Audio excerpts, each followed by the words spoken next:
আসসালামু আলাইকুম ওরহমতুল্লাহি ওবরাকাতুহু। সুপ্রিয় দর্শক, আমন্ত্রণ জানাচ্ছি আলোর পথে অনুষ্ঠানের আজকের পর্বে। গত পর্বে ইসলামে যে সকল বিভেদ এবং ইসলামের নামে অইসলামিক কার্যকলাপ এবং বেদাতের অনুপ্রবেশ ইসলামে ঘটেছে তা নিয়ে আলোচনা করেছিলাম। বিভিন্ন পীরের নামে মাজার গড়ে উঠেছে, কবর পূজা হচ্ছে, এ চিত্রগুলো আপনাদের সামনে তুলে ধরেছি। এরই ধারাবাহিকতায় আজ হজরত শাহজালাল রহমতুল্লাহ আলাইহের মাজার সম্পর্কে এক বিশেষ প্রতিবেদন নিয়ে আপনাদের সামনে হাজির হয়েছি। জাগো জাগো মুসলিম জাহান, ওরে জাগো জাগো মুসলিম জাহান,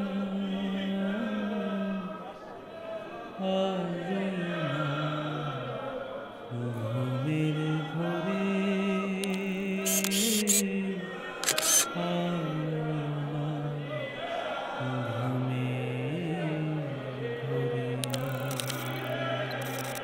জেগে দেখো ভাই সবাই জাগে,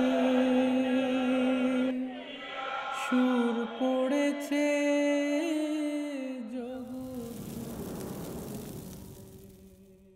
বিসমিল্লাহির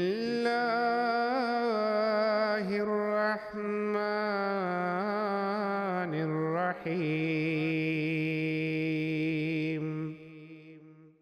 আল্লাহর নামে আরম্ভ করছি, যিনি অযাচিত অসীম দাতা, পরম দয়াময়। ফাতাকাত্তাউ আমরাহুম বাইনাহুম যুবরা, কুল্লু হিজবিম বিমা লাদাইহিম ফারিহুন। কিন্তু লোকেরা তাহাদের ধর্মীয় বিষয়কে নিজেদের মধ্যে খণ্ড বিখণ্ড করিয়া ফেলিয়াছে, অর্থাৎ তাহারা দলে দলে বিভক্ত হইয়া গিয়াছে। যাহা তাহাদের নিকট আছে উহা লইয়া প্রত্যেক দল গর্ব করিতেছে। বাংলাদেশে ইসলাম প্রচারের জন্য অনেক বুজুর্গণ ও সুফি সাধকের আগমন ঘটেছিল, যাদের মধ্যে অন্যতম একজন ছিলেন হজরত শাহজালাল রহমতুল্লাহ আলাইহে। জানব তার জীবনী ও মাজার সম্পর্কে এবং বর্তমানে মাজারের অনুসারীরা তাকে কি হিসেবে মান্য করে। সুফি পরিবারে হজরত শাহজালাল রহমতুল্লাহ আলাইহের জন্ম হয়েছিল। জানা যায় উনার মাতা সৈয়দা ছিলেন এবং উনার পিতাও সম্ভ্রান্ত পরিবারের ব্যক্তি ছিলেন এবং কোনো এক ধর্মযুদ্ধে তিনি নিহত হন।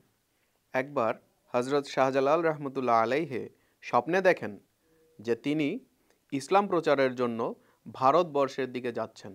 তিনি এই স্বপ্নের ঘটনা বিস্তারিতভাবে তার মামার সাথে আলোচনা করেন। এই ঘটনা শুনে তাকে এক মুষ্টি মাটি দিয়ে বলেন, যেখানে তুমি এই মাটির রং, স্বাদ, গন্ধ এর সাথে মিল পাবে, সেখানে গিয়ে নিজের ডেরা স্থাপন করবে এবং ইসলাম প্রচার ও প্রসারের কাজে নিজেকে নিয়োজিত করবে। হজরত শাহজালাল রহমতুল্লাহ আলাইহে তার 360 জন আউলিয়া নিয়ে সিলেট আগমন করেন। কথিত আছে তার এই আগমনের সাথে বেশ কিছু অলৌকিক ঘটনা জড়িত ছিল। চলুন আমরা এই ঘটনাসমূহ জেনে আসি। আজ থেকে প্রায় 800 বছর আগে সুদূর এমন থেকে হযরত শাহজালাল রহমতুল্লাহ আলাইহি ইত্যাদিও সঙ্গে নিয়ে হিন্দুস্তানের উদ্দেশ্যে পাক ভারত মহাদেশের উদ্দেশ্যে রওনা দিলেন। সেইখান থেকে এসেছিলেন চাঁদনি ঘাট বলে আমাদের ছিলেন। এখানে কোনো নৌকা নাই, ওনার জালালিয়ত তৈরি হয়েছে। তখন ওনার সাথে ছিলেন 360 জন। ওরা সবাই এমন নাই, সরাই আরবের নাই, বিভিন্ন এলাকা থেকে আসছে। এইখানে জালালিয়ত তৈরি হয়েছে। এমনি আলী চাইছেন একবার, চাওয়ার সাথে সাথে 360 জনের বাথুনি গুলি গেছে, সব আউলিয়া হয়ে গেছে। 360 আউলিয়াকে নিয়ে গৌরগোবিন্দ যখন দেখলো যে ওনার সাথে আর পারবে না, তখন সে সমস্ত নৌকা, এই সুরমা নদীর যা নৌকা আছে সব নৌকা উঠাই ফেলছিল। সুরমা নদী প্রখর স্রোতের স্রোত ছিল, নদী পার হওয়ার ব্যবস্থা এত সুন্দর ব্যবস্থা ছিল না। হযরত শাহজালাল রহমতুল্লাহ আলাইহি আল্লাহর নামাজ পড়িয়া আল্লাহর নাম নিয়ে মুসল্লার উপরে বসছেন এবং পানি তাকে গ্রাস করে নাই, বরং পানি পার করে দিছে, অপর পারে পুলিশে চলে আসছে। আসলেই কি তাই? এ কথার সত্যতা কতটুকু? তারা যে বিষয়টা উপস্থাপন করতে চায় কেরামতির নামে, এটা হচ্ছে অতিভক্তি, অতিরঞ্জন এবং কিস্সা কাহিনী বানিয়ে মানুষের মনকে আকৃষ্ট করার জন্য তারা এই বিষয়গুলো উল্লেখ করেন। কেউ কি বলতে পারবে যে বিশুদ্ধ ইতিহাস গ্রন্থে তার এই কেরামতি সম্পর্কে সংরক্ষিত আছে? তার জীবনী সম্পর্কে কোনো ইতিহাস গ্রন্থে সঠিক তথ্য নেই, বিশুদ্ধ তথ্য নেই।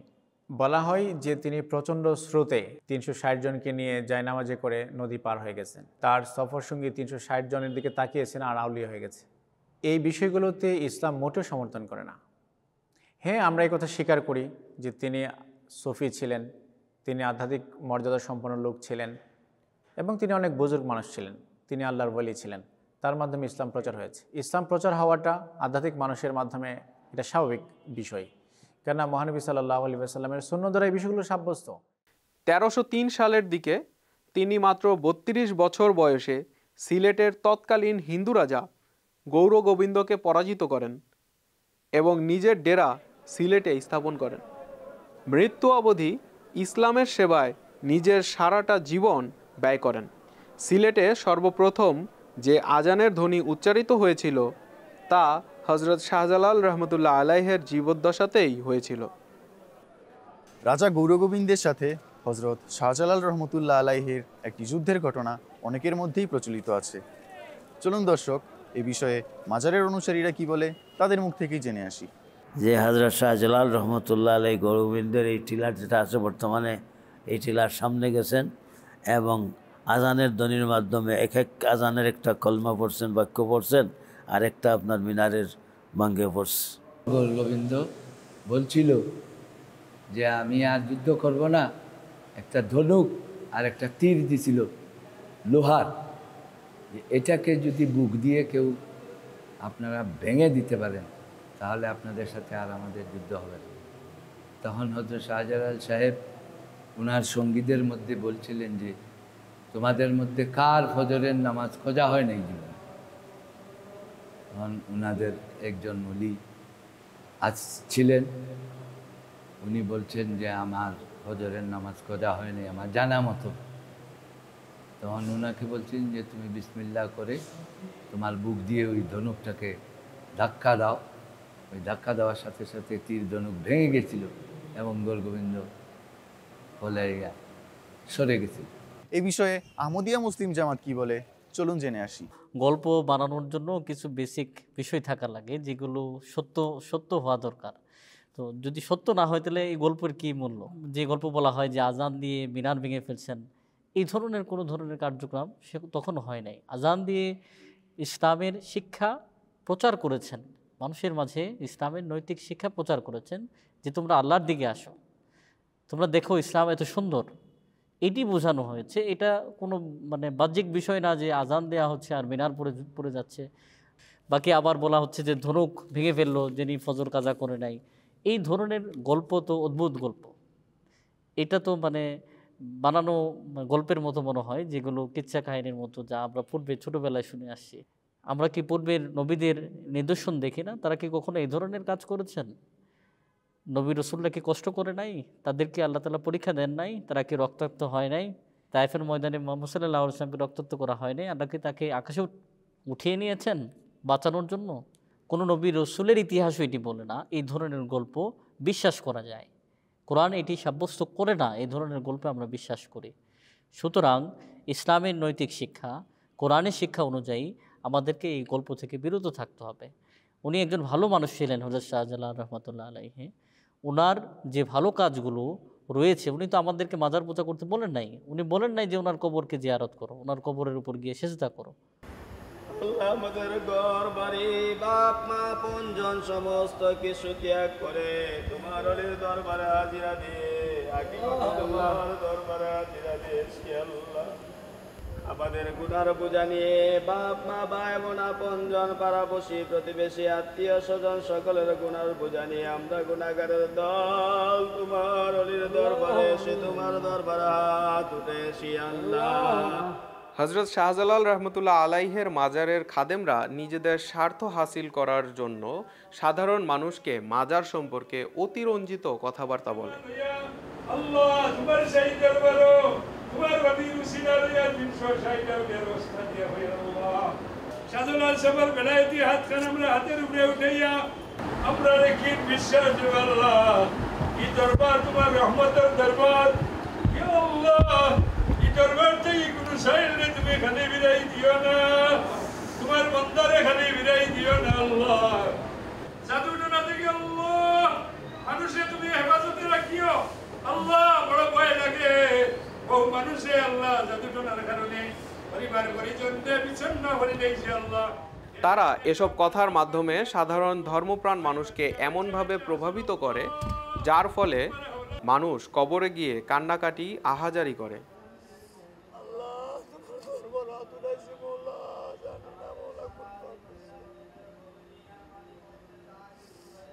আর মনে করে এর মাধ্যমে তারা মুক্তি পাবে। কেউ কেউ কবরে সেজদা করে, কেউ কবরের দেয়ালে চুমুও খায়, আবার কেউ কবরের দেয়ালে হাত রেখে তায়াম্মুম করে এই আশায় যাতে তার রোগবালাই ও বালা মুসিবত দূর হয়ে যায়। কেউ বা আবার কান ধরে উঠবসও করে, অথচ তারা এটি ভাবে না যে কবরে সমাহিত একজন মৃত ব্যক্তি তার কী বা উপকার করতে পারে। আর এটিও ভাবে না যে এই সকল কুপ্রথার সাথে প্রকৃত ইসলামের দূরতম কোনো সম্পর্ক আদৌ আছে কি। ইসলামের এই করুণ দশা উপলব্ধি করে বাংলাদেশের জাতীয় কবি কাজী নজরুল ইসলাম তার কবিতা ক্ষমা করো হজরতে লিখেন, তোমার বাণীরে করিনি গ্রহণ, ক্ষমা করো হজরত। ভুলিয়া গিয়াছি তব আদর্শ, তোমার দেখানো পথ, ক্ষমা করো হজরত। বিলাসে বিভব দলিয়াছ পায়, ধুলি সম তুমি প্রভু। তুমি চাহ নাই আমরা হইব বাদশা নওয়াব কভু। এই ধরনীর ধন সম্পদ সকলের তাহি সম অধিকার। তুমি বলেছিলে ধরণীতে সবে সমান পুত্রবৎ, ক্ষমা করো হজরত। তোমার ধর্মে অবিশ্বাসীদের তুমি ঘৃণা নাহি করে, আপনি তাদের করিয়াছ সেবা, ঠাঁই দিয়াছ তুমি ঘরে। ভিন ধর্মীর পূজা মন্দির ভাঙতে আদেশ দাওনি হে বীর। আমরা আজকে সহ্য করিতে পারি না কো পরমত, ক্ষমা করো হজরত। তুমি চাও নাই ধর্মের নামে গ্লানিকর হানাহানি, তলোয়ার তুমি দাও নাই হাতে, দিয়াছ অমর বাণী। মোরা ভুলে গিয়ে তব উদারতা, সার করিয়াছি ধর্মান্ধতা। বেহেস্ত হতে ঝরে না কো আর, তাই তব রহমত, ক্ষমা করো হজরত।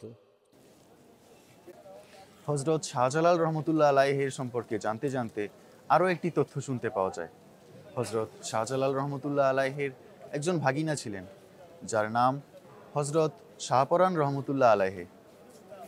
চলুন ঘুরে আসি হজরত শাহপরান রহমতুল্লাহ আলাইহের দরগাহ শরীফ থেকে।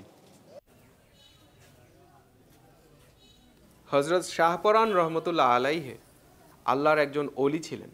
তিনি তার জীবনের বেশিরভাগ সময় ইসলাম প্রচারে ব্যয় করেছেন, কিন্তু বর্তমানে তার মাজারকে ঘিরে যে সকল বেদাতি কার্যকলাপ চলছে তা কি ইসলাম আদৌ সমর্থন করে?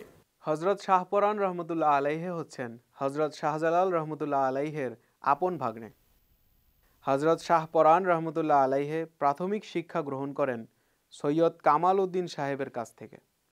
বাল্যকাল থেকে হজরত শাহপরান রহমতুল্লাহ আলাইহে অনেক মেধার অধিকারী ছিলেন। প্রাথমিক জীবনে তিনি ফার্সি, ফিকাহ এবং হাদিস গ্রন্থে বেশ পারদর্শিতা অর্জন করেন এবং পরবর্তীতে তিনি সিলেটে এসে তার জীবন ইসলামের সেবায় নিয়োজিত করেন এবং মৃত্যু অবধি সেখানেই অবস্থান করেন। হযরত শাহপরান রহমতুল্লাহ আলাইহি আসার সময় ওনার হাতে একটা আশা ছিল, ওই আশার এইখানে ফুটেছিল। তারপরে ওই আশার থেকে ওই লাঠির থেকে মানে ইয়ে হয়েছে, ওই একটা গাছ হয়েছে, এটা বর্তমানে এখনো আছে ওনার পিতানে দিয়া। ওই গাছের পাতা অথবা ছাল আমরা যে কোনো রোগের জন্য তবরুক হিসাবে দেই। এই গাছে একটা ফল ধরে, ওইটাকে বলি আমরা আশা ফল, কত আরবিতে গুরল বলে এটারে, আর এমনি আমরা বাংলায় হয়তো আশা হই বা আশা ফল হই। ওই গাছের ফলটা যারা মানে মোটেই ছেলে সন্তান পায় না বা হয় না, তাদের জন্য ওই ফলটা ওই নিয়ত করে খাইলে কিছু নিয়ম আছে, নিয়ম মতো খাইলে ইনশাল্লাহ আল্লাহ পাকে ওনার উসিল্লায় বা ফলের উসিল্লায় তো ছেলে সন্তান। মাজারের সম্মানিত খাদেম সাহেবের পক্ষ থেকে জানতে পারলাম শাহপরান রহমতুল্লাহ আলাইহের হাতে লাগানো যে গাছটি বর্তমান ওনার মাথার কাছে রয়েছে, সেই গাছের ফল খেলে নাকি ছেলে সন্তান হয়। আসুন দেখি কোরআন এই ব্যাপারটিকে কতটুকু সমর্থন করছে। আল্লাহ তাআলা পবিত্র কোরআন শরীফে সূরা শুরার 50 নম্বর আয়াতে বলছেন, আউযুবিল্লাহি মিনাশ শাইতানির রাজিম, লিল্লাহি মুলকুস সামাওয়াতি ওয়াল আরদ ইয়াখলুকু মান ইয়াশাউ ইয়াহাবু লিমান ইয়াশাউ ইনাসাম ওয়া ইয়াহাবু লিমান ইয়াশাউ যুকুরা। অর্থ, আকাশসমূহের ও পৃথিবীর আধিপত্য আল্লাহ তাআলার জন্য। তিনি যা চান সৃষ্টি করেন, তিনি যাকে চান কন্যা সন্তান দান করেন এবং যাকে চান পুত্র সন্তান দান করেন। আবার এর পরবর্তী আয়াতে আল্লাহ তাআলা বলছেন, আউ ইউযাব্বিজুহুম যুকরানা ওয়া ইনাসান ওয়া ইয়াজআলু মান ইয়াশাউ আকিমা ইন্নাহু আলিমুন কাদির। অর্থাৎ, অথবা তিনি তাদেরকে পুত্র ও কন্যা মিলিয়ে দান করেন এবং যাকে চান বন্ধা করে দেন, নিশ্চয়ই তিনি সর্বজ্ঞানী সর্বশক্তিমান। এই যে সন্তান দান করা, এই কর্তৃত্ব একমাত্র আল্লাহ তাআলার হাতে। যদি একটা গাছের ফল খেলেই মানুষ ছেলে সন্তান লাভ করত, তাহলে এটা আল্লাহ তাআলার কর্তৃত্বের উপর হস্তক্ষেপ করা হচ্ছে নাকি? আমি একটা গাছের ফল খেলাম, যেই নিয়তেই খাই না কেন, আর আমার পুত্র সন্তান হয়ে গেল। ব্যাপারটা আল্লাহ তাআলার এই আয়াত দুটির পরিপন্থী। তবে হ্যাঁ, আমরা সন্তানের জন্য এবং পুত্র সন্তানের জন্য আল্লাহ তাআলা কোরআনেই আমাদের একটি পন্থা দেখিয়ে গেছেন, যেটি চাইলে আমরা অবলম্বন করতে পারি। এটি হচ্ছে আল্লাহ তাআলার মহান নবী হযরত জাকারিয়া আলাইহিস সালামের পন্থা। সেটা কি? হযরত জাকারিয়া আলাইহিস সালাম যখন বৃদ্ধ হয়ে গেলেন, তখন তিনি আল্লাহ তাআলার কাছে আকুতি করেছিলেন যে আমি আমার পরে যে আমার উত্তরাধিকারী আছে তাদের উপর আমি ভয় পাই, তাদেরকে নিয়ে আমি শঙ্কিত, এবং আমার স্ত্রী তো হচ্ছে বন্ধা, নিঃসন্তান। তুমি তোমার পক্ষ থেকে আমার জন্য একটা উত্তরাধিকারী দান করো। আল্লাহ তাআলার এই দোয়ার প্রেক্ষিতে আল্লাহ তাআলার যে প্রতিশ্রুতি, আল্লাহ তাআলার যে কথা, এটা ছিল যে হে জাকারিয়া, আমি তোমাকে একটা পুত্র সন্তান দান করতে যাচ্ছি, যার নাম হবে ইয়াহিয়া। তখন জাকারিয়া আলাইহিস সালাম আশ্চর্য হলেন যে এটা কী করে সম্ভব, আমি তো বৃদ্ধ হয়ে গেছি, আর আমার যে স্ত্রী সেও তো বন্ধা। তখন তিনি আল্লাহর কাছে একটা নিদর্শন চাইলেন, বললেন যে ক্বালা রাব্বি ইজআল্লি আয়া, হে আল্লাহ, তুমি আমাকে তোমার পক্ষ থেকে একটা নিদর্শন দাও। আল্লাহ তাআলা সেই নিদর্শনটা কী ছিল আল্লাহ তাআলার? তোমার জন্য নিদর্শন হচ্ছে তুমি 3 দিন আর রাত তুমি কারোর সাথে কথা বলবে না, চুপচাপ থাকবে। এই যে আল্লাহ তাআলার পক্ষ থেকে একটা নির্দেশ বাণী, যেটা হযরত জাকারিয়া আলাইহিস সালাম অবলম্বন করেছিলেন, এবং তারপর আল্লাহ তাআলা তাকে পুত্র সন্তান দান করেছিলেন ইয়াহিয়া আলাইহিস সালামকে, যেটা আমাদের সবার জানা। হযরত শাহজালাল রহমতুল্লাহ আলাইহির কবুতর ছিল, ও কবুতর ওনা খাইয়া ফেলছিলেন, যার কাছে ওনা হযরত শাহজালাল রহমতুল্লাহ আলাইহি মানে রাখিয়া গেছিলেন, জিম্মা কি রাখিয়া গেছিলেন। হযরত শাহপরান রহমতুল্লাহ আলাইহি ওই টিলার মাঝে ঘুরতে ওই যার কাছে রাখিয়া গেছিলেন কবুতর, তার কাছে গেছেন, গিয়া বলছেন যে আমার তো পেটে খুব খিদা লাগছে, কবুতরগুলো আমারে দেন, অনুমতি না ছাড়া দিতে পারবো না।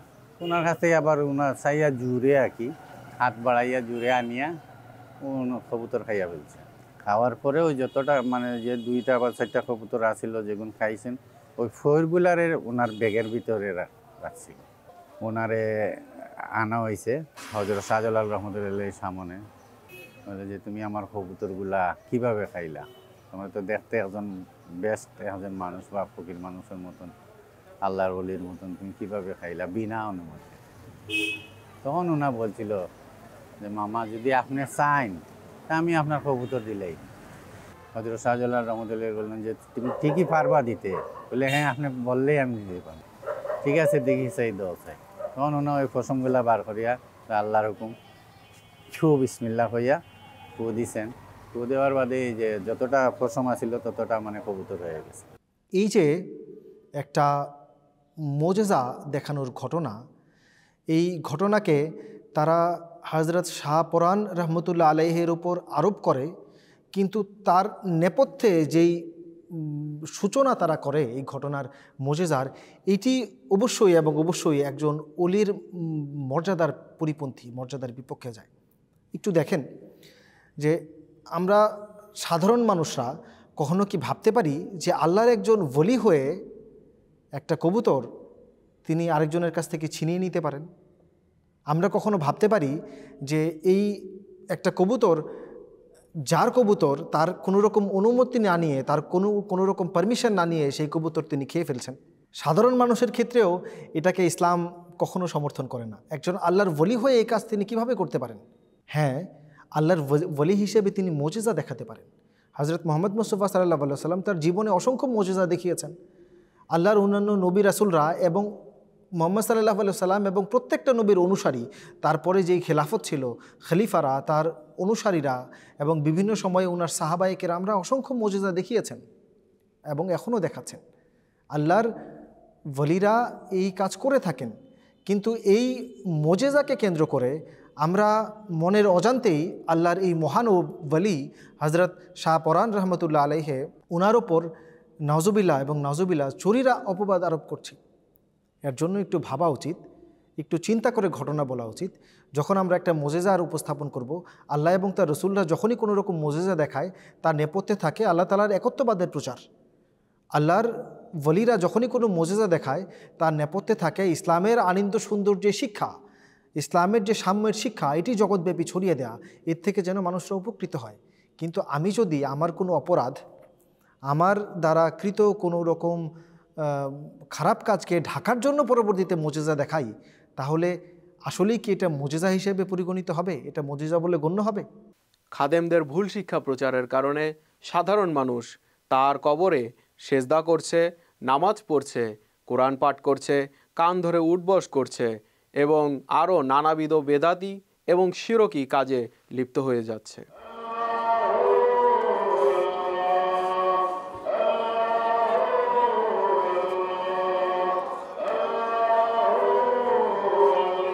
শাহজালাল বাবার দরবারে যে মাছগুলো দিলাম, পাক পবিত্র মাছকে দিলাম আমরা। পড়াশোনা, লেখাপড়া যেমন মানুষের মতো মানুষ হয়ে তুলতে পারে, তার জন্য আমি এরকম জিয়ারতের মধ্যে মাজারে মাছ দিলাম। শাহজালাল বাবার দরবারের পাক পবিত্র মাছকে আমি খাওয়াইলাম। যে আমার নৌকাটা ডুবিয়ে দিছে, 6-7 লাখ টাকা খোয়াইছি বোনের পাগল হইয়া। হযরত শাহজালাল সাবরানের দোয়া, আমার মা বাবার দোয়া, 360 আউলিয়ার দোয়া, সব ফানিয়া গেছে। আমার নৌকা ভাইয়া উঠছে। আমি যখন নিয়ত করছি আমার এই ফায়দাটা হয়েছে, আমি এই জায়গায় দিব না, এটা তো আমার দেওয়াই লাগবো, উচিত আমার দেওয়া। যে শাহজালাল সাহেবের এখানে এসে যদি কেউ কিছু করে, পরবর্তীতে হয়তো দেখা যায় উনার শাহজালাল সাহেবের এখানে এসে পড়ছে এরকমও না, আল্লাহ হয়তো মনে করেন যে এমন একটা জায়গায় গিয়ে পড়ছে, আমি কীভাবে ফিরিয়ে দিই, সেইভাবে হয়তো অনেকেই অনেক ধরনের অনেক আশা পূর্ণ হয়েছে।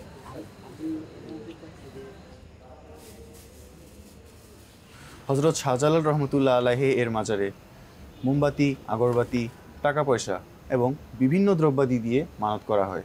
শাহজালাল রহমতুল্লাহ আলাইহি এখানে শাহিদ আছেন। আল্লাহর খাস বন্দা যারা দুনিয়ার থাকতেও মানুষ তার থেকে ফায়দা নেয়, আর দুনিয়ার থেকে যাওয়ার পরেও মানুষ তার থেকে উপকৃত হয়।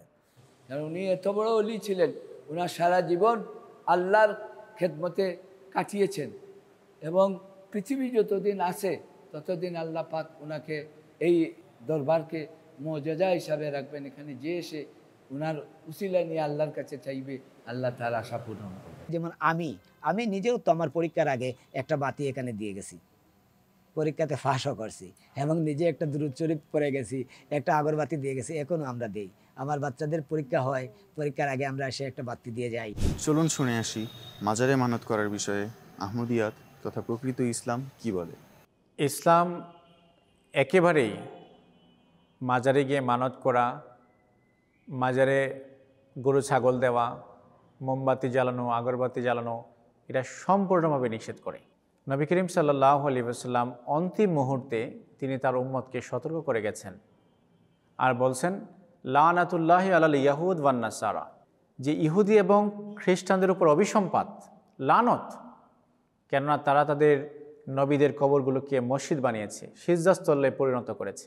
যেই নবী ক্ষমার এবং দয়ার মূর্ত প্রতীক ছিলেন, যেখানে আমাদেরকে সতর্ক করে গেছেন যে ইহুদি এবং খ্রিস্টানদের মতো যেন আমরা কবর পূজায় লিপ্ত না হই, কবরকে যেন আমরা সিজদাস্থলে পরিণত না করি। আজ মুসলমানরা দুর্ভাগ্যবশত আল্লাহ রসুলের কথাকে না মেনে তারা একই কাজ করে যাচ্ছে। মৃত ব্যক্তি কীভাবে তাদের আশা পূরণ করতে পারে? মৃত ব্যক্তি যতই বুজুর্গ হোক না কেন বা সাধারণ মানুষ হোক না কেন, তার আমল মৃত্যুর সাথে সাথে বন্ধ হয়ে যায় এবং তারা কোনো কিছু দিতে পারে না, বরং যা দেওয়ার মালিক তিনি হচ্ছেন আল্লাহ।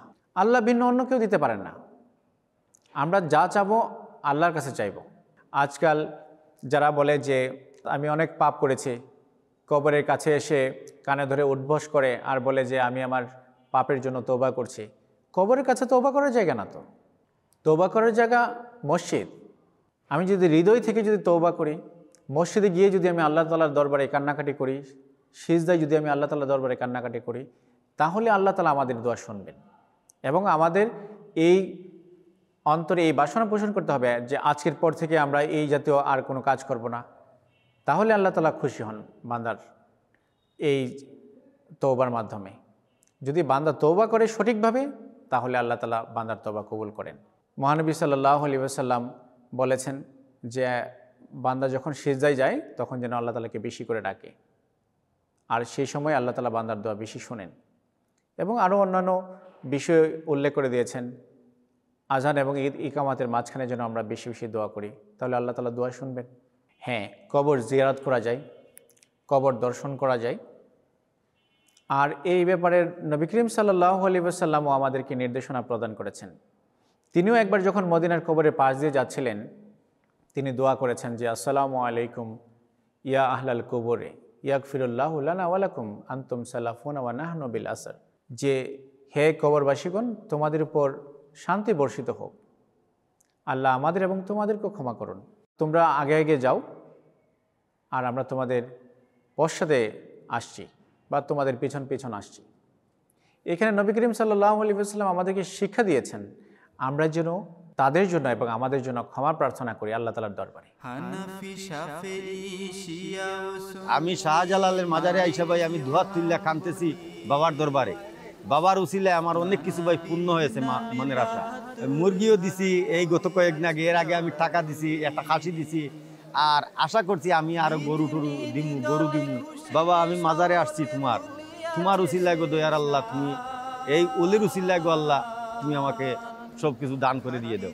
আমার তো আর যাইবার জায়গা নেই। আমি এখানে বুঝতে পারি যে আমার মুর্শিদ এই জায়গারই থাকেন, শাহজালাল এবং আল্লাহ রসুল এই জায়গার মধ্যেই আছে, বুঝছেন, মক্কা মদিনা এই জায়গার মধ্যেই আছে, বুঝছেন। আর ভাই আমি ঘুরতে হইব না, এই জায়গায় আমার সপ্তাহ পাইছি। হযরত শেখ শাহজালাল রহমতুল্লাহ আলাই তিনি অত্যন্ত সম্মানিত মানুষ ছিলেন। তিনি আধ্যাত্মিক মর্যাদা সম্পন্ন মানুষ ছিলেন। তার আধ্যাত্মিকতার কারণেই সিলেট শহরে মানুষ দলে দলে ইসলাম গ্রহণ করেছে এবং তার ইন্তেকালের পর মানুষের মধ্যে এতটা সম্মানের কারণে এতটা বিভ্রান্তি সৃষ্টি হয়েছে যে মানুষ তার কবরে গিয়ে ধন্না দেওয়া শুরু করেছে। মাজার জিয়ারত করে তারা মনে করে যে এইখানেই সব কিছু আছে, রসুলও এখানেই আছে, মক্কা মদিনাও এটাই, এমনকি বলছেন যে আমার সব আশা পূরণ হবে এখানেই আসলে। এই জাতীয় যে মানুষের মধ্যে যে বিশ্বাস বদ্ধমূল হয়েছে, এটা পুরোপুরি ইসলাম বিরোধী। ইসলাম কখনো এটাকে সমর্থন করে না, বরং ইসলাম বলে যে তোমরা মাজারে গিয়ে জিয়ারত করো। মানে জিয়ারত মানে হচ্ছে দর্শন করা।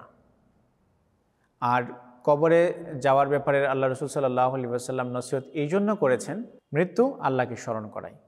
তো এই জন্য সেখানে গিয়ে মানুষ নিজের জন্য ক্ষমা প্রার্থনা করে এবং যারা সেখানে শায়িত আছেন তাদের ক্ষমা প্রার্থনা করে, তাদের মর্যাদার উন্নতির জন্য দোয়া করে। তো এই জন্য যারা বুজুর্গ হোক বা সাধারণ মানুষ হোক, যখন মারা যায় সাথে সাথে তাদের আমল বন্ধ হয়ে যায়। আর এটাই ইসলামের শিক্ষা। আর নবী করিম সাল্লাল্লাহু আলাইহি ওয়াসাল্লাম নিজেও এই কাজটা করেছেন, তার সাহাবীদেরকে এই কাজটা করতে নসিহত করেছেন, নির্দেশ প্রদান করেছেন।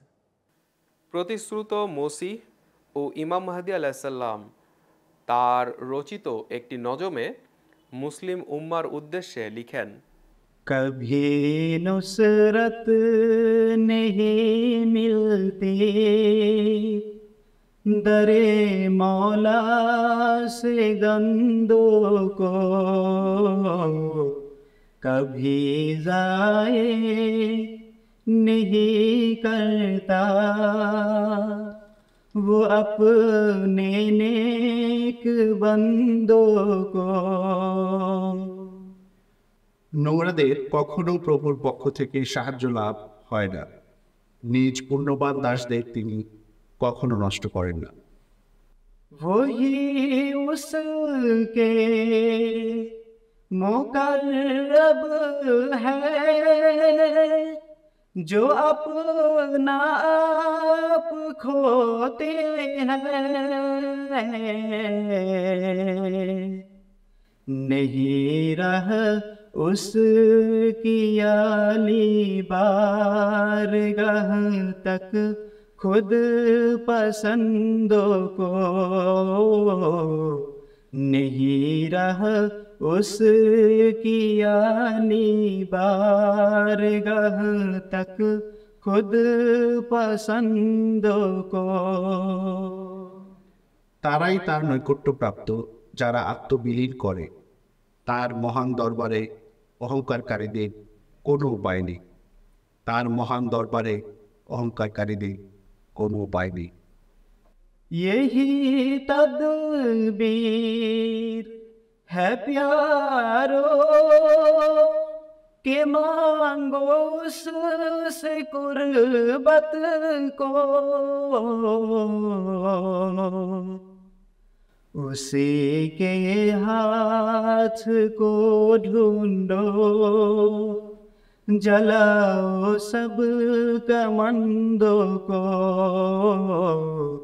उसी के हाथ को ढूंढो, जलाओ सब कमंदों को। হে প্রিয়গণ, এটি উপায় যে তার কাছে তার নৈকট্য চাও, তার সাহায্যের হাত অন্বেষণ করো, অন্য সকল সোপান জ্বালিয়ে দাও। আজ থেকে প্রায় 2000 বছর পূর্বে রোমান সাম্রাজ্যে হযরত ঈসা আলাইহিসসালামের জন্ম। তার অর্থাৎ হযরত ঈসা আলাইহিসসালামের জন্মের পর থেকে অলৌকিকতার কথা বর্ণিত হয়েছে। যীশু খ্রিস্টই যে ঈশ্বরের সঙ্গে ছিলেন সেটা আমরা পবিত্র শাস্ত্রেই দেখি। তার মুখনিসৃত কথাতে তিনি বলেছেন যে তিনি পিতার সঙ্গেই আছেন এবং তিনি জগতে সবার মাঝে আছেন, তিনি আবার পিতার কাছে ফিরে যাবেন। খ্রিস্টানদের বিশ্বাস হযরত ঈসা আলাইহিসসালাম পিতার কাছ থেকে এই পৃথিবীতে এসে আমাদের পাপ থেকে মুক্ত করেছিলেন এবং পুনরায় পিতার কাছে চলে গেছেন, আবার পৃথিবীর শেষ সময়ে এসে সবার বিচার করবেন। তার সাহাবী বা শিষ্যদের সাক্ষাতে তিনি যখন জৈতুন পর্বতের উপর থেকে স্বর্গারোহণ করলেন, তো চিত্রে দেখা যায় যে তিনি এরকম দুটো, যেটাকে আমরা ভি চিহ্ন বলি, এই দুটো আঙ্গুল দেখানো আছে। তাহলে সাহাবী শিষ্যরা মনে করেছিল যে তিনি আবার আসবেন হয়তো 2 ঘন্টা পরে অথবা 2 সপ্তাহ, 2 দিন পরে, 2 মাস পরে, এবং প্রকারান্তরে বিশ্বাস করা হচ্ছিল যে 2000 সনে সব কিছু ধ্বংস হয়ে যাবে। ঈসা নবী যীশু খ্রিস্ট তিনি এসে রোজ হাসরের সেই মাঠে সবার মহাবিচার করবেন। তাদের সাথে তাল মিলিয়ে বহু মুসলমানরাও বিশ্বাস করে যে হযরত ঈসা আলাইহিসসালাম আকাশে আছেন এবং তিনি আবার আসবেন। যে হযরত ঈসা আলাইহিস সালামকে তারা হত্যার পরিকল্পনা করেছিল ইহুদিরা, আল্লাহ রব্বুল আলামিন তাকে সশরীরে বার রাফাহুল্লাহ, সশরীরে আল্লাহ রব্বুল আলামিন তার কাছে নিয়ে গেছেন। ওমা কাতালুহু, তাকে হত্যাও করতে পারে নাই, সুলিতেও চড়াইতে পারে নাই, আল্লাহ রব্বুল আলামিন নিয়ে গেছেন তাকে ঊর্ধ্ব জগতে। কাকে? হযরত ঈসা আলাইহিস সালামকে। এবং উনি জীবিত আছেন। হাদিসে আছে 2 ফেরেশতার কাঁধে ভর করিয়া উনি অবতীর্ণ হবেন দুনিয়াতে। আমি যদি প্রশ্ন করি প্রথমে ওনাকে যে আল্লাহর দিক কোনটা? আল্লাহকে আমার জীবন শিরার পাশে নেই? আল্লাহকে আমার ডানে নেই? আল্লাহকে আমার বামে নেই, আমার পিছনে নেই, আমার সামনে নেই, আল্লাহ কি শুধু আকাশে অবস্থান করেন? একদম ভুল ধারণা। আল্লাহ তাআলা আমাদের সর্ব অবস্থায় সব জায়গায় বিরাজমান। আল্লাহ তাআলা শুধু আকাশে বসে নাই যে আল্লাহ তাআলা কোনো বান্দা যখন বিপদে পড়বে তাকে আকাশে উঠিয়ে নেবে, এই ধরনের শিক্ষা আল্লাহ তাআলার সুন্নতের পরিপন্থী। কারণ আল্লাহ তাআলা বলছেন ওয়ালান তাজিদু লিসুন্নাতিল্লাহি তাবদীলা, আল্লাহ তাআলা তার সুন্নতের পরিপন্থী কোনো কাজ করেন না। বাকি রইল রাফার অর্থ যদি আমি আপনাকে বুঝিয়ে দেই, ওনারা রাফার অর্থ করে যে আল্লাহ তাআলার দিকে উঠিয়ে নিয়েছেন। রাফা শব্দটি সম্মানের জন্য, পদমর্যাদা বৃদ্ধির জন্য ব্যবহার করা হয়, অন্যথায় আর কিছুই না। আর উন্নত পদমর্যাদা বোঝানোর জন্য রাফা শব্দটি ব্যবহার করা হয়ে থাকে। কোরআনে রাফা শব্দটি বিভিন্ন জায়গায় এসেছে, সেখানেও রাফা শব্দটিকে যে পদমর্যাদা বৃদ্ধির ক্ষেত্রেই ব্যবহার করা হয়েছে। যদি আমরা সূরা বাকারার 254 নম্বর আয়াতের দিকে তাকাই, সেখানেও বলা আছে যে ওয়ারাফা বা'দাহুম দারাজাত, কি বলছেন? তাদের মধ্যে কতককে মর্যাদায় উন্নত করেছেন, আকাশে উঠাই নেন নাই, মর্যাদায় উন্নত করেছেন। আমরা যদি সূরা আরাফের 177 নম্বর আয়াতের দিকে তাকাই, সেখানেও যে রাফা শব্দটি এসেছে, সেখানেও আধ্যাত্মিক পদমর্যাদা বৃদ্ধির ক্ষেত্রে রাফা শব্দটি এসেছে। সূরা ইউসুফের 101 নম্বর আয়াতে রয়েছে রাফা শব্দটি, সেখানেও পদমর্যাদা বৃদ্ধির ক্ষেত্রে ব্যবহার করা হয়েছে। তারপরে সূরা মুজাদেলার 12 নম্বর আয়াতেও রাফা শব্দটি এসেছে, সেখানেও পদমর্যাদা বৃদ্ধির ক্ষেত্রে ব্যবহার করা হয়েছে। ঠিক একইভাবে সূরা মরিয়মের 58 নম্বর আয়াতেও রাফা শব্দটি এসেছে, যেখানে পদমর্যাদা বৃদ্ধির ক্ষেত্রে রাফা শব্দটি ব্যবহার করা হয়েছে। ইবনে মাজাহ শরীফেও হাদিস রয়েছে, সেখানেও রাফা শব্দটি পদমর্যাদা বৃদ্ধির ক্ষেত্রে ব্যবহার করা হয়েছে। ঠিক একইভাবে কনজুল মালে 2য় খণ্ডেও হাদিসে রয়েছে রাফা শব্দটি, যেখানে পদমর্যাদা বৃদ্ধির ক্ষেত্রে ব্যবহার করা হয়েছে। অভিধানে যদি যান, অভিধান সিহা জোহরিয়তেও রাফা শব্দটির অর্থ পদমর্যাদা বৃদ্ধির ক্ষেত্রে ব্যবহার করা হয়েছে। ঠিক একইভাবে আরও বিভিন্ন অভিধানে লিসানুল আরবেও পদমর্যাদা বৃদ্ধির জন্য রাফা শব্দটি ব্যবহার করা হয়েছে। কোরআন, হাদিস, তফসির এবং বিভিন্ন অভিধান দ্বারা সাব্যস্ত রাফা শব্দের অর্থ হচ্ছে পদমর্যাদা বৃদ্ধি, আধ্যাত্মিকভাবে উন্নতি, আর এছাড়া কিছুই নয়। ঈসা আলাইহিস সালাম ফেরেশতাদের কাঁধে ভর করে শেষ যুগে নামবেন, এর মানে তো এটি না যে ঈসা আলাইহিস সালাম ফেরেশতাদের কাঁধে ভর করে নামবেন আর আপনি থাকবেন আর আপনি মনে করবেন যে উনি সত্য, ঈসা তাকে মানে, ইমান কি এত সস্তা নাকি? এত সস্তা না। ফেরেশতারা সেই যুগের প্রতিশ্রুত মসিহকে সাহায্য করবেন ইসলামের শিক্ষাকে প্রচার এবং প্রসারের জন্য, এটি বোঝানো হয়েছে, আর কিছুই না। সুতরাং যে আয়াতটি বলাতে আপনি এখানে কথাগুলো বলছেন ওয়ামা কাতালুহু ওয়ামা সালাবুহু ওয়ালাকিন শুব্বিহা লাহুম, এর মূল অনুবাদ হচ্ছে যে তারা তাকে হত্যাও করতে পারে নাই, তারা তাকে ক্রুশবিদ্ধ করেও মারতে পারে নাই। মূল বিষয় হচ্ছে এটা, তাকে ক্রুশে চড়াইতে পারে নাই এমন কোনো কথা এখানে নাই। ক্রুশবিদ্ধ করে মারতে পারে নাই, অর্থাৎ ওনাকে ক্রুশে চড়ানো হয়েছিল, কিন্তু আল্লাহ তাআলা অলৌকিকভাবে তাকে রক্ষা করেছেন ক্রুশ থেকে। বাকি রাফা শব্দের অর্থ যেটি আমি আপনাদের সামনে বলে দিয়েছি, রাফার মানে হচ্ছে আধ্যাত্মিকভাবে পদমর্যাদা বৃদ্ধি করা। আর আমরা হাদিস থেকেও জানি যে তিনি 120 বছর জীবিত ছিলেন এবং তিনি স্বাভাবিকভাবে মৃত্যুবরণ করেছেন। কাশ্মীরের শ্রীনগরে তার কবরও বিদ্যমান। আপনারা যদি কোরআন হাদিস ঘাটেন তাহলে এই বিষয়টি আপনাদের কাছে স্পষ্ট হয়ে যাবে। ঈসা আলাইহিস সালাম স্বাভাবিকভাবে এই পৃথিবী থেকে মৃত্যুবরণ করেছেন। কেউ তার নিজের শরীর নিয়ে আকাশে যেতে পারে না, কেননা কাফেররাও, মুশরিকরাও মুহাম্মদ সাল্লাল্লাহু আলাইহি ওয়াসাল্লামকে বলেছিলেন যে তুমি যাও, আকাশে যাও, এমন কোনো গ্রন্থ নিয়ে আসো যা দেখে বুঝতে পারবো যে তুমি সত্য। আল্লাহ তাআলা কি মুহাম্মদ সাল্লাল্লাহু আলাইহি ওয়াসাল্লামকে আকাশে নিয়ে গেছিলেন? নেন নাই, কেননা আল্লাহ তাআলা তার সুন্নতের পরিপন্থী কোনো কাজ করেন না, এই জন্যে তিনি আকাশে যেতে পারেন নাই। আল্লাহ তাআলা দুনিয়ার নিয়মের মধ্যে থেকে মানুষকে শিখিয়ে থাকেন, সুন্নতের বাইরে গিয়ে আল্লাহ তাআলা কোনো কাজ করেন না। সুতরাং ঈসা আলাইহিস সালাম আকাশে যান নাই। ঈসা আলাইহিস সালাম স্বাভাবিকভাবেই হাদিসের আলোকে 120 বছর জীবিত ছিলেন। এই পৃথিবী থেকে তিনি সাধারণভাবে একটা সাধারণ মানুষ যেভাবে মৃত্যুবরণ করেন ঠিক একইভাবে তিনি মৃত্যুবরণ করেছেন।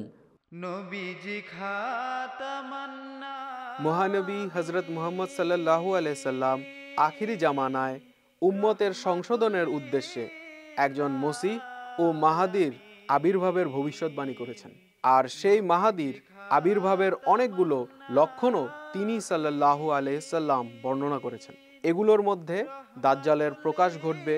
দাজ্জাল সম্পর্কে এ যুগের আলেমদের মাঝে নানান কল্পকাহিনীর প্রচলন রয়েছে। আর দাজ্জাল সম্পর্কে তাদের ধারণা হলো তা হবে এক অদ্ভুত অলৌকিক শক্তিসম্পন্ন প্রাণী বা সত্তা। হাদিসে আছে যে আখেরি জমানা, শেষ জমানা যখন আসবে, মেহেদী আলাইহিস সালাম আসবেন, সে সময় দাজ্জাল হিসাবে দুনিয়াতে আবির্ভাব হবে। দাজ্জালের কাজ হবে মানুষকে পথভ্রষ্ট করা, এবং বিজ্ঞানের এমন আধুনিকতা সহকারে হে দুনিয়াতে আসবে যে একজন মানুষকে সে 2 টুকরা করবে, করার পরে আবার মিলাইবি, এমন মেডিসিন আবিষ্কার হবে সেই সময়, আবার জীবিত হয়ে যাবে। এমন একজন মানুষকে আনা হবে যে সত্যিকার অর্থের মুমিন। আনার পরে সে কবে আমাকে আল্লাহ বিশ্বাস করো, কবে না তোমাকে বিশ্বাস করি না, একবার মাথার থেকে পর 2-3 খণ্ডিত করবে, করার পরে আবার একত্রিত করিয়া ওই ভালো মানুষ হয়ে যাবে। মৌলানা সাহেব বলছেন, ইমাম মাহেদী আলাইহিস সালামের আগমনের পূর্বে এই পৃথিবীতে দাজ্জাল আসবে। সে নৈরাজ্য বা ফিতনা ছড়াবে, আর একজন মুমিন ব্যক্তিকে বলবে যে আমাকে খোদা মানো। সে যদি এটা মানতে অস্বীকার করে তাহলে তাকে দ্বিখণ্ডিত করবে। আর তখন চিকিৎসা শাস্ত্রের এত বেশি উন্নতি হবে যে তাকে একত্রিত করে আবার ডাক দিলে সে হাসতে হাসতে তার ডাকে সাড়া দেবে। প্রথমে আমাদের জানা দরকার যে দাজ্জাল এই শব্দটার অর্থটা আসলে কি। আরবি বিভিন্ন অভিধান এবং লুগাতের আলোকে দাজ্জাল শব্দের অর্থ হচ্ছে চরম মিথ্যাবাদী, ধোঁকাবাজ, যারা সত্যের সাথে মিথ্যাকে মিলিয়ে ফেলে, এই পৃথিবীতে ভ্রমণ করে বেড়ায়, আর যারা এই পৃথিবীর ভূমিকে অপবিত্র করে, আর যারা কথা নিজের থেকে বানিয়ে বলে। এই যে প্রত্যেকটা অর্থ, এটি দাজ্জাল শব্দের অর্থ বিভিন্ন অভিধানের আলোকে যেটি ব্যাখ্যা করা হয়েছে। হযরত মুহাম্মদ মুস্তাফা সাল্লাল্লাহু আলাইহি ওয়াসাল্লাম তার হাদিসে বলে গেছেন, সূরা কাহফের প্রথম এবং শেষ 10 আয়াত যদি আমরা মুখস্থ করি তাহলে আমরা দাজ্জালের ফিতনা থেকে রক্ষা পেতে পারবো। আল্লাহ তাআলা সূরা কাহফের প্রথম যে 10 আয়াতের মাঝে একটা বিশেষ প্রকার, বিশেষ জাতির কথা উল্লেখ করেছেন। আউযুবিল্লাহি মিনাশ শাইতানির রাজিম। ওয়া ইউনজিরাল্লাযিনা ক্বালু ইত্তাখাযাল্লাহু ওয়ালাদা, এবং যেন ওই সকল লোকদেরকে সতর্ক করে যারা বলে যে আল্লাহ একটা পুত্র সন্তান গ্রহণ করেছে। মা লাহুম বিহি মিন ইলমিন ওয়ালালে আবাইহিম। এই যে কথাগুলো তারা বলছে, এই ব্যাপারে তাদের কোনো জ্ঞান নাই, এবং তাদের পূর্বপুরুষদেরও ছিল না। তাদের এই যে একটা জঘন্য কথা যেটা তাদের মুখ থেকে নিঃসৃত হয়েছে, মুখ থেকে বেরিয়েছে। আর ইয়াকুলুনা ইল্লা কাযিবা, এবং এটা একটা জঘন্য মিথ্যা কথা, কেবলমাত্র একটা মিথ্যা কথা। ওই যে দাজ্জাল শব্দের অর্থ মিথ্যুক, আর তারা সত্যকে মিথ্যার সাথে মিলিয়ে ফেলে। এই যে দেখেন আল্লাহ তাআলা এখানে বলছেন যে এই যে জঘন্য মিথ্যা কথা, এই মিথ্যা কথাটা কি? সেটা হচ্ছে ওয়ায়ুনজিরাল্লাযিনা ক্বালু ইত্তাখাযাল্লাহু ওয়ালাদা। তারা বলে যে আল্লাহ এক পুত্র সন্তান গ্রহণ করেছে। কারা সেই দল, কারা সেই বিশ্বাস নিজের মাঝে লালন করে যে আল্লাহ এক পুত্র সন্তান গ্রহণ করেছে? তখন আমাদের কাছে হযরত মুহাম্মদ সাল্লাল্লাহু আলাইহি ওয়াসাল্লামের হাদিসের বাকি যেই ব্যাখ্যাগুলো, এটিও একেবারে ক্রিস্টাল ক্লিয়ার হয়ে যাবে, একেবারে স্বচ্ছ হয়ে যাবে। দাজ্জালের এক যুবককে দ্বিখণ্ডিত করবে, তারপরে আবার জোড়া লাগাবে। তিনি বলেছেন তখন চিকিৎসা বিজ্ঞান এত বেশি অগ্রগতি লাভ করবে, মেডিসিন আবিষ্কার হবে যার মাধ্যমে একত্রিত করে তাদেরকে জোড়া দেওয়া হবে। এখন আমরা দেখি ওপেন হার্ট যে সার্জারি, এই যে জিনিসগুলো করা হয়, এই প্রত্যেকটি হচ্ছে দাজ্জালের টেকনোলজি, দাজ্জালের আবিষ্কার, তাদের অত্যাধুনিক যন্ত্রপাতি ব্যবহার করে আজকে মানুষ এই জিনিসগুলো করতে পারছে। আর এটি এখন এসে আবিষ্কৃত হয়েছে, তখন এটি ছিল না মুহাম্মদ সাল্লাল্লাহু আলাইহি ওয়াসাল্লামের সময়। কিন্তু ভবিষ্যৎবাণী যা আল্লাহ রাসূল সাল্লাল্লাহু আলাইহি ওয়াসাল্লাম খাতামুন নবীন করে গেছেন, তা এখন অক্ষরে অক্ষরে পূর্ণতা লাভ করছে, এবং মানুষকে আঙ্গুল দিয়ে দেখিয়ে দিচ্ছে যে তোমরা যার অপেক্ষা করছিলে সেই দাজ্জাল হচ্ছে এই জাতি যার করায়ত্তে প্রত্যেকটা আবিষ্কার, প্রত্যেকটা টেকনোলজি আবিষ্কৃত হচ্ছে। পবিত্র কোরআন করিম এবং আমাদের প্রিয় নবী হযরত মুহাম্মদ মুস্তাফা সাল্লাল্লাহু আলাইহি সাল্লাম আজ থেকে প্রায় 1500 বছর পূর্বে দাজ্জাল ও ইয়াজুজ মাজুজ সম্পর্কে যেসব লক্ষণ ও ভবিষ্যৎবাণী বর্ণনা করে গেছেন তা বর্তমানে হুবহু প্রকাশিত হয়েছে। দাজ্জাল ও ইয়াজুজ মাজুজ যদি জগতে আবির্ভূত হয়ে থাকে, তাহলে অবশ্যই প্রতিশ্রুত মসিহ ও ইমাম মাহদী আলাইসাল্লাম এসে গেছেন। এরই ধারাবাহিকতায় প্রতিশ্রুত মসিহ ও ইমাম মাহদী আলাইসাল্লাম যে এসে গেছেন, এই বিষয়টি তাদেরকে অবগত করি। ইমাম মেহেদী আসবেন এটা জানি, কিন্তু এখন যে আসছেন এটা তো বোধগম্য না। ইমাম মেহেদী যখন আসবেন এটা তো আমাদের কোরআনে আছে, হাদিসে আছে। ইমাম মেহেদী আসবেন একদম শেষ সময়, যখন মানুষ আর মানুষ থাকবে না, মানুষের মধ্যে অমানুষত্ব ঢুকে যাবে, মানুষকে আর ভালো ওই আইয়ামে জাহিলিয়াতের যুগে চলে যাবে, যেরকম রসুলুল্লাহর সময়। এইরকম পজিশনে যখন পৌঁছবে তখন ইমাম মেহেদী আসবেন। মোহাম্মদ সাল্লাল্লাহু আলাইহি ওয়াসাল্লাম বলছেন যে সেই যুগে ইমাম মাহদী আলাইহিস সালাম আসবেন কিয়ামতের পূর্বে, এবং কিয়ামত নিজ চোখে দেখার জন্য মোহাম্মদ সাল্লাল্লাহু আলাইহি ওয়াসাল্লাম আমাদেরকে বলে গেছেন যে তোমরা সূরা তাকবীর, সূরা ইনশিকাক, সূরা ইনফিতার এই সূরাগুলো পড়বে, তখন তোমরা কিয়ামতের আলামত নিজের চোখে অবলোকন করবে। তো আমি শুধু কয়েকটা আয়াত আপনাকে স্মরণ করিয়ে দিই, তাহলে আপনি বুঝতে পারবেন। সূরা তাকবীরের শুরুতে আছে ওয়াইজা শামসু কুব্বিরাত, সূর্যকে যখন ঢেকে দেওয়া হবে, অর্থাৎ যখন মানুষের দৃষ্টিতে হযরত মুহাম্মদ সাল্লাল্লাহু আলাইহি ইসলামের শিক্ষা ম্লান হয়ে যাবে। তারপরে ওয়াইজান নুজুমুন কাদারাত, যখন তারকারা ম্লান হয়ে যাবে, অর্থাৎ ধর্মীয় শিক্ষক যারা রয়েছে, ধর্মীয় গুরু যারা রয়েছে, মৌলানা যারা রয়েছে, আলেম যারা রয়েছে, তাদের পদস্খলন ঘটবে। এরপরে রয়েছে ওয়াইজাল জিবাল সুইয়ারাত, যখন পাহাড় পর্বতকে স্থানচ্যুত করা হবে, যখন পাহাড়গুলোকে কেটে ডায়নামাইট দিয়ে বিস্ফোরিত করে সেখান থেকে রাস্তা বের করা হবে। এরপরে রয়েছে ওয়াইজাল আইশার উত্তেলাত, যখন 10 মাসের গর্ভবতী উটনিগুলোকে অযত্নে পরিত্যাগ করা হবে। মুহাম্মদ সাল্লাল্লাহু আলাইহি ওয়াসাল্লাম এই আয়াতের বরাতে একটি হাদিস রয়েছে মুসলিম শরীফে, মুহাম্মদ সাল্লাল্লাহু আলাইহি ওয়াসাল্লাম বলেছেন যে উট পরিত্যক্ত হওয়া বলতে উটে চড়ে কেউ যাতায়াত করবে না, উটকে এভাবে পরিত্যাগ করা হবে। আমি যে কয়েকটি আয়াত আপনাদের সামনে বললাম বা আপনার বোঝার জন্য বললাম, স্পষ্টভাবে প্রমাণিত। বাকি আয়াতগুলো আপনি পড়ে নেবেন, বাকি সূরাগুলো আপনি পড়ে নেবেন। এই সমস্ত নিদর্শন, কিয়ামতের পূর্বের যত নিদর্শন রয়েছে সমস্ত নিদর্শন প্রকাশিত হয়ে গেছে। আর যার বরাতে সেই যুগের যতগুলো লক্ষণ রয়েছে সবগুলো লক্ষণ পূর্ণতা লাভ হওয়ার কারণে আল্লাহ তাআলা তা এই যুগের সংস্কারককে পাঠিয়েছেন। বাকি রইল, আমি যদি আপনাকে এখন বলি যে এটি কিভাবে ইমাম মাহদী আলাইহিস সালামের যুগ হলো, এই যুগে এরকম কোনো সাক্ষ্য আছে যে এটি কিয়ামতের যুগ? মুহাম্মদ সাল্লাল্লাহু আলাইহি ওয়াসাল্লাম বলছেন, এমন একটি যুগ আসবে যে যুগে ইসলামের কেবল নাম বাকি থাকবে, কোরআনের শুধু অক্ষরগুলো বাকি থাকবে, আর তাদের মসজিদগুলো বাহ্যিকভাবে আরম্ভপূর্ণ হবে কিন্তু তা হেদায়েতশূন্য হবে। তাদের আলেমগণ আকাশের নিচে সবচেয়ে নিকৃষ্টতম জীব হবে, তাদের মধ্য থেকে ফিতনা উঠবে এবং তাদের মাঝে তা ফিরে যাবে। বাইহাকি মেশকাত শরীফে হাদিসটি উল্লেখ আছে।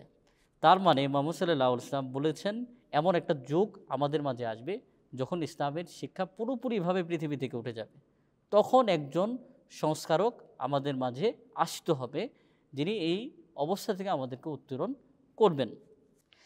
আর এই কারণেই হযরত মসিহ মাউদ ইসলাম তার আগমনের যুগ সম্পর্কে কথাটি বলেছেন। হযরত মির্জা গোলাম আহমদ কাদিয়ানী ইসলাম তিনি বলেন, वक्त था वक्त मसीहा ना किसी और का वक्त मैं ना आता तो कोई और ही आया होता। সময় হলো মসির আগমনের, অন্য কারো নয়। আমি না আসলে অন্য কেউ অবশ্যই এসে যেত।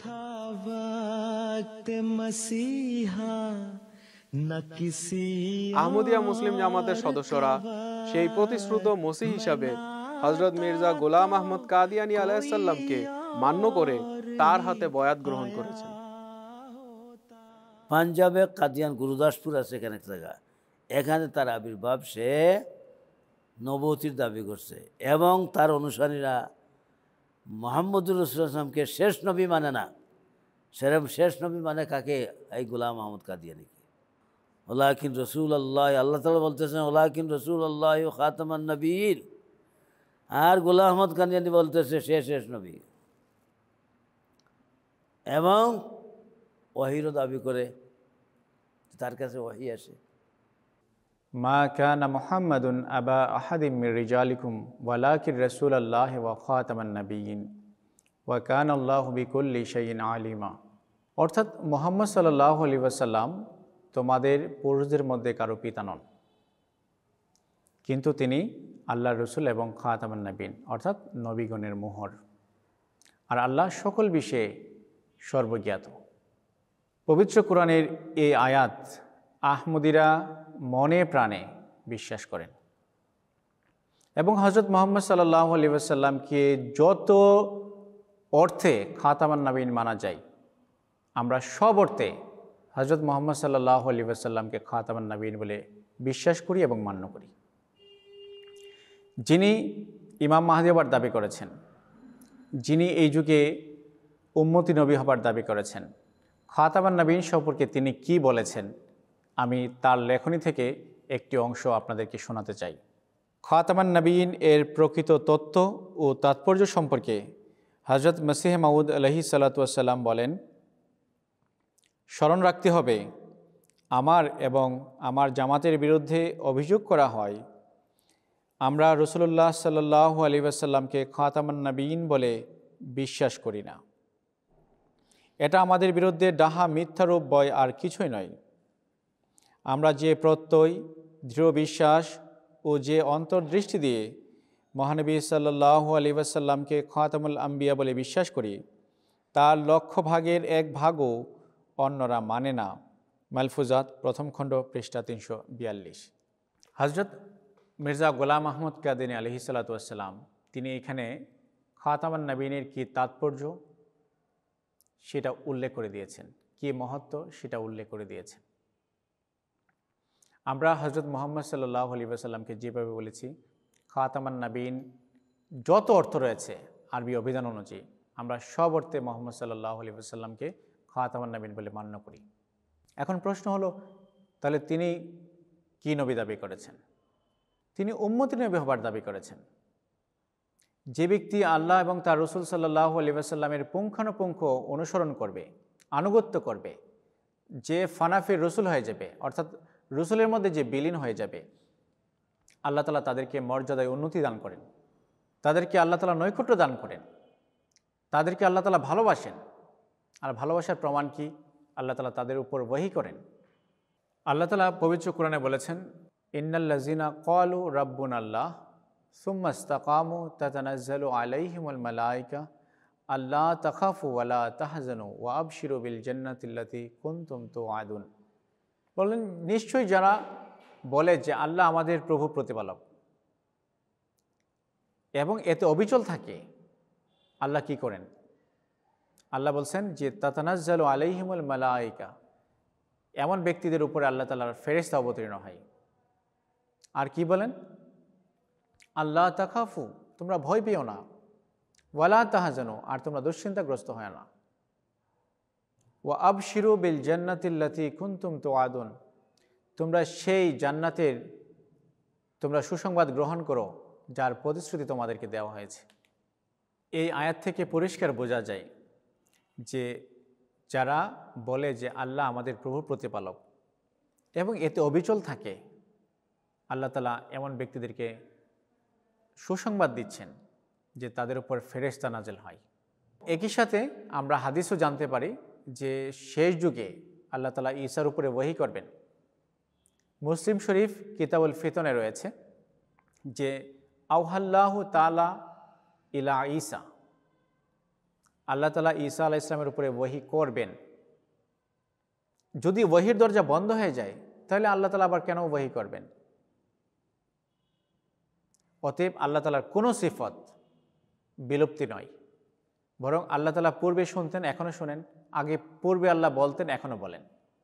এই বিষয়টাই হযরত মির্জা গোলাম আহমদ কাদিনী আলাইহিস সালাতু ওয়াস সালাম জগতের সামনে উপস্থাপন করেছেন যে এটা তোমাদের একটা অলীক ধারণা যে আল্লাহ পূর্বে বলতেন, এখন বলেন না, আল্লাহ পূর্বে শুনতেন, এখন শুনেন না।